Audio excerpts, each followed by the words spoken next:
12 ದಿನಗಳ ಹಿಂದೆ ನಾಪತ್ತೆಯಾಗಿದ್ದ ಆತ ಡಿಮಾರ್ಟ್ನಲ್ಲಿ ಪತ್ತೆಯಾಗಿದ್ದ. ಊಹಾಪೋಹಗಳ ನಡುವೆ ಪಿಯುಸಿ ವಿದ್ಯಾರ್ಥಿ ಸುರಕ್ಷಿತವಾಗಿ ಮನೆ ಸೇರಿದ್ದ. ಅದೇ ಪ್ರಕರಣವನ್ನು ಕೋಮು ಬಣ್ಣಕ್ಕೆ ತಿರುಗಿಸಲು ಹೊರಟವರ ವಿರುದ್ಧ ಇದೀಗ ಆಕ್ರೋಶ ವ್ಯಕ್ತವಾಗಿದೆ.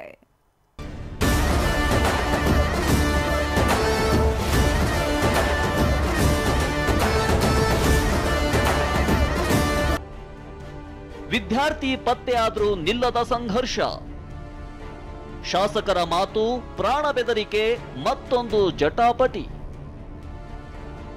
ದಿಗಂತ್ ದಕ್ಷಿಣ ಕನ್ನಡ ಜಿಲ್ಲೆ ಬಂಟ್ವಾಳ ತಾಲೂಕಿನ ಫರಂಗಿಪೇಟೆಯ ಪಿಯುಸಿ ವಿದ್ಯಾರ್ಥಿ. ಇದೇ ದಿಗಂತ್ ಇದ್ದಕ್ಕಿದ್ದಂತೆ ನಾಪತ್ತೆಯಾಗಿದ್ದ. 12 ದಿನಗಳಾದ್ರೂ ಆತನ ಸುಳಿವು ಸಿಕ್ಕಿರಲಿಲ್ಲ.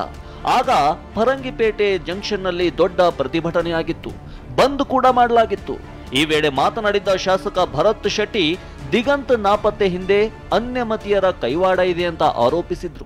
ಅಮ್ಮೆಮಾರ್ ಪ್ರದೇಶ, ಅಲ್ಲಿ ರಸ್ತೆ ಮೇಲೆ ಜನ ಹೋಗೋದಿಲ್ಲ ರಾತ್ರಿ, ಯಾಕಂದ್ರೆ ಎಲ್ಲ ಗಾಂಜಾ ಗೀಂಜಾ ಬಾಟ್ಲಿ ಗಿಟ್ಟಿ ಎಲ್ಲ ಹಿಡ್ಕೊಂಡು ಕೂತ್ಕೊಂಡು ಕೆಲವು ಸಮಾಜಘಾತಕ ಶಕ್ತಿಗಳು ಅಲ್ಲಿ ಕೂತ್ಕೊಂಡು ಅಲ್ಲೇ ವ್ಯವಹಾರ ನಡೆಸ್ತಾ ಇರ್ತಾರೆ. ಪೊಲೀಸರಿಗೆ ಏನು ಗೊತ್ತಿಲ್ಲದ ಹಾಗೆ ಮಾಡ್ತಾ ಇದ್ದಾರೆ. ನಾವು ನಮ್ಮ ಸೇಫ್ಟಿ ನಾವು ನೋಡ್ಕೊಳ್ಳೋದಾದ್ರೆ ಹೇಳಿ ಸರ್ಕಾರ, ನಮ್ಮಿಂದ ಆಗುದಿಲ್ಲ ಅಂತ ಹೇಳಿದ್ರೆ ನಾವು ನೋಡ್ಕೊಳ್ಳೋಣ. ವಿಷಯ ಅಂದ್ರೆ, ನಾಪತ್ತೆ ಆಗಿದ್ದ ದಿಗಂತ್ ಮೊನ್ನೆ ಅಷ್ಟೇ ಉಡುಪಿಯಲ್ಲಿ ಪ್ರತ್ಯಕ್ಷವಾಗಿದ್ದ. ಪಿಯುಸಿ ಪರೀಕ್ಷೆಗೆ ಹೆದರಿ ಊರು ಬಿಟ್ಟಿದ್ದ ಅನ್ನೋದು ಗೊತ್ತಾಗಿತ್ತು. ಆದ್ರೆ ಶಾಸಕರು ಸೇರಿದಂತೆ ಹಿಂದೂ ಮುಖಂಡರು ಕೋಮು ಬಣ್ಣ ಹಚ್ಚಲು ಯತ್ನಿಸಿದ್ರು ಅಂತ ಈಗ ಜಾತ್ಯತೀತ ಪಕ್ಷಗಳು ಹಾಗೂ ಸಂಘಟನೆಗಳ ಜಂಟಿ ವೇದಿಕೆ ಆರೋಪಿಸಿದೆ.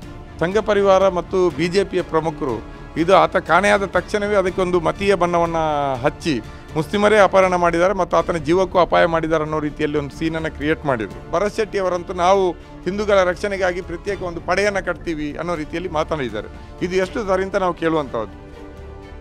ಈ ನಡುವೆ ಮೊನ್ನೆ ನಡೆದ ಪ್ರತಿಭಟನೆಯ ನೇತೃತ್ವ ವಹಿಸಿದ್ದ ಬಜರಂಗ ದಳದ ಮುಖಂಡ ಭರತ್ ಕುಂಡೇಲ್ಗೆ ಇದೀಗ ಪ್ರಾಣ ಬೆದರಿಕೆ ಎದುರಾಗಿದೆ.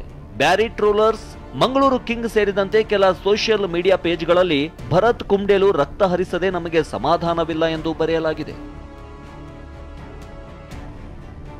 ಪರೀಕ್ಷೆಗೆ ಹೆದರಿ ಮನೆ ಬಿಟ್ಟಿದ್ದ ದಿಗಂತ್ ಸದ್ಯ ಸುರಕ್ಷಿತವಾಗಿ ಮನೆ ಸೇರಿದ್ದಾನೆ. ಆದರೆ ಆತನ ನಾಪತ್ತೆ ವಿಷಯವೇ ಈಗ ಜಟಾಪಟಿಗೆ ಕಾರಣವಾಗಿದೆ. ಪೃಥ್ವಿರಾಜ್ ಜೊತೆ ಅಶೋಕ್, TV9 ಮಂಗಳೂರು.